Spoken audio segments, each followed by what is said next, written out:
Hello, you gorgeous truth seekers, knowing that you'll never find it. How are you diddling today? Today I'm going to continue with my Bible sort of rant, but it's not a rant. It's just about a video that I saw where somebody was saying that the New Ages use the Bible to try and show that we can manifest things when of course we can't. So I'll tell you all about that on the other side.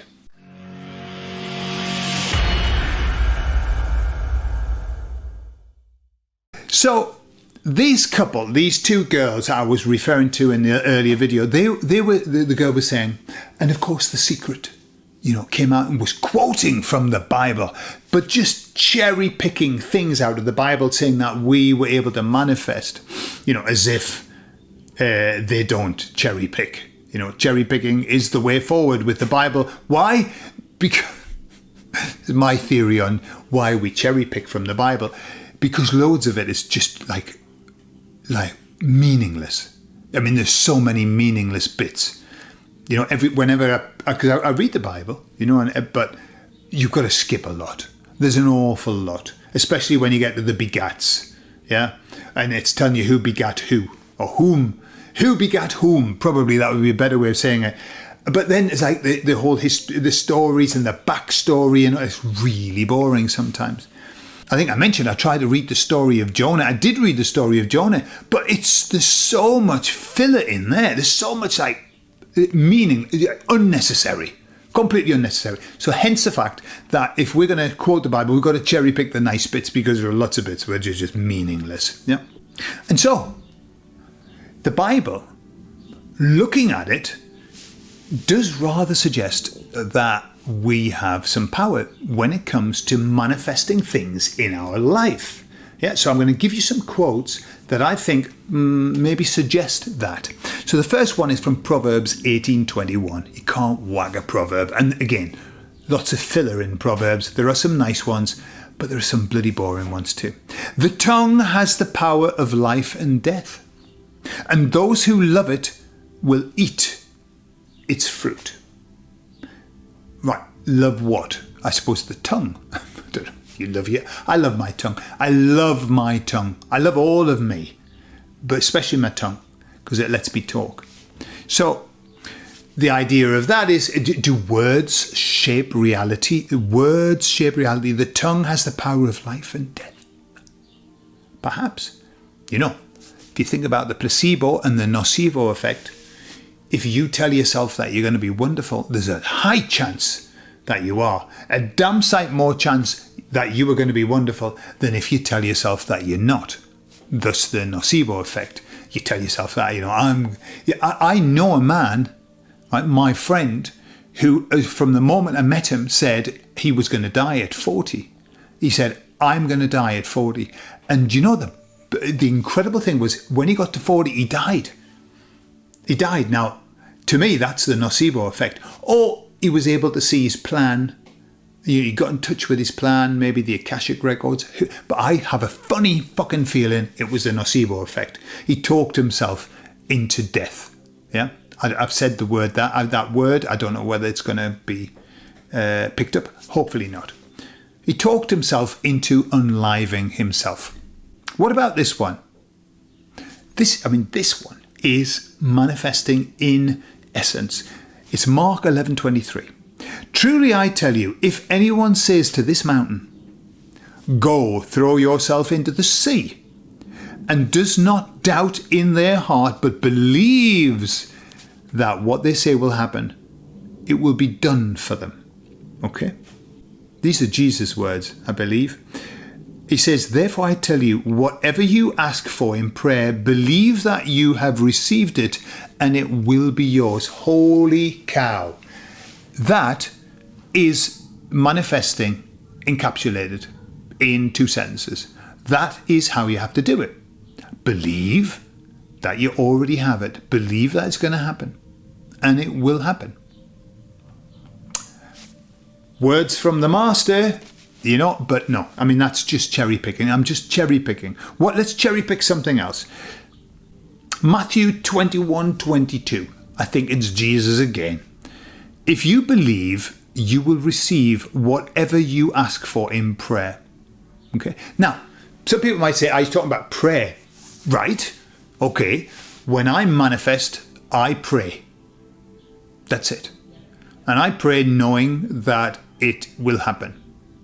And knowing that I'm talking to God and the universe. Everything. Because God is the universe. It's like, it's okay to say the universe. God is the universe.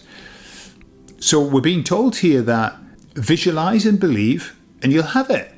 How about that? This is Jesus talking. And the other thing that the girl said is, and they believe that they're God. I think we talked about this in the line. They believe that they're God. And where would they get that from? Well, let's have a look at Genesis 1:27, which says, so God created mankind in his own image. In the image of God, he created them. Repeated. Yeah, repeated, just for emphasis. In his own image. What does that even mean? What does that mean? He created them in his own image. God is the creator, and he created them in his own image. Now, I actually don't believe that that is talking about God. Okay? I believe that it might be talking about another group of beings that created us in their image by splicing their DNA with us. But hey, that's just my belief. Then we move off to Psalms 82:6, which says, I say,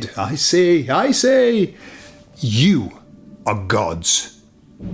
You are all sons of the Most High. Right, hang on a minute. God gave his son as a sacrifice. But we are gods, according to Psalms, and we are all sons of God. What are we? What are we? Are we gods and are we sons of God, or are we not? Why have they not taken that out of the Bible? They should have taken that out if we're not. Why? Is it still there? It begs a question, doesn't it? And then jumping forward to John 10:34. John says, Jesus answered them. So Jesus, we're with Jesus again. Is it not written in your law, I have said you were gods? Okay. Now he's referring back to Psalms. Yeah. I've said you were gods. And he's repeating that. Like, do you not know it's already said? So Jesus was also reminding us of the fact that we are gods. Now, you see, the issue with this, right, is that people who don't have understanding assume that if you say, I am a manifestation of God here on earth, that's just your ego talking. Like, who do you think you are? Being in my book, and I don't know how you feel about this, being a part of God, being a manifestation of God here on earth, being a splinter, a spark of God, is the most humbling thing that has ever happened to me. Believing that. It humbles me massively. Why? Because it helps me understand that I am part of a much bigger whole. It helps me understand that everybody around me is part of that much bigger whole, and that we're all the same, and that we all, why would I hurt anybody else? Because it would be hurting me. Yeah? So I find it extremely humbling. It definitely does not build up my ego. Maybe some people who aren't very far down the spiritual path might find that quite an ego boost. I'm God. He thinks he's God. Yeah. But I think people who've done the work understand what that means, and it actually humbles us. And then Matthew 17:20. He replied, and I think that's Jesus, because you have so little faith, truly I tell you, if you have faith as small as a mustard seed, I'm not sure whether I'm on board with that. I think you've got to have a lot of faith, small as a mustard seed. You can say to this mountain, move from here to there, and it will move. Nothing will be impossible for you. Okay, so he's talking about faith. Faith that can move mountains. Boy, we talk about that all the time. Well, that was Jesus who said that. Jesus also said, and I don't know where it was in his teachings, but he said, you will have greater gifts than I have. Right? He said, he professed that.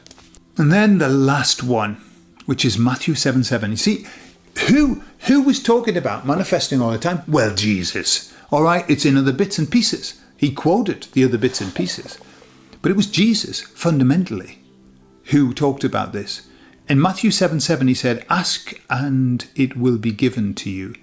Seek and you will find. Knock and the door will be opened to you. Ask and it will be given." You can't get much clearer than that about making things happen in your life, manifesting things. Ask and it'll be given. Right? So do it in prayer. Maybe, people who believe in this say, no, you got to pray. Well, pray. No problem. Yeah, it's just a little shift of, instead of doing an affirmation, do a prayer, but do it exactly the same way, because they both work in exactly the same way. Visualize what it is that you've got. Visualize yourself having it. Hear the words, and then feel the feeling. That's faith. That's it. Faith the size of a mustard seed can move a mountain. That's all that you need. I would suggest that you get more faith than a mustard seed, because, and I honestly, when I was a witness, they talked about this, and about the mustard seed and how it was a lot bigger than you thought because it could grow. Oh my God, it was just to tease stuff out that made no sense at all. However, what he's saying is, even just with, it's like the belief in something. You just need to believe it. Once you believe it, you set things into action. So maybe the idea is that you don't need, it doesn't need to be massive belief. It needs to be absolute, undeniable belief. Once you've got that, once you know, and I know because I've done it in my life, I have manifested so many things. I've got absolute 100% belief that we are manifestors and creators. So I've got faith. However, could I move a mountain? Probably not, because I don't have faith that I could move a mountain. See, there are limitations to our faith of what we can do. But boy, I know that I can bring stuff into my life. Holy cow, absolutely. So I don't think that's cherry picking, do you? I mean, it is cherry picking. But I think Jesus had a bit of a theme to him, didn't he? Of like, you can do it. You can do what I do. You just have to believe and you have to ask and it'll be given. So that's why I was a bit vexed with what they were saying, like poo-pooing the secret. I've heard loads of people poo-pooing the secret, loads. And that makes me disappointed, because all right, maybe the secret wasn't the whole answer, but bloody hell, it started a revolution. It really did. It was already there, but the secret was a big, big, big thing. And I'm eternally grateful to the person who did it, the Australian lady who did it, because it helped me. It shifted me. And it gave me the belief once more in being able to use affirmations to bring beautiful things into my life. And I did. And I've got a beautiful life. And I've got everything that I would wish for now. And I believe that that's down to manifesting it in my life, of course. Oh, I'm just fucking lucky. I'm just the luckiest bastard in the world. I don't think so. I think there's a bit more to it than that. What do you think? What do you think? What's your opinion? And again, I'm using the Bible. I don't necessarily believe that the Bible is, the word of God written. But I think there's some beautiful things in there. And I think maybe, whether Jesus existed or not, those words have power. That's what I believe. But I'd be interested to know what you think. I love you all, and I'll speak to you all later. Bye-bye.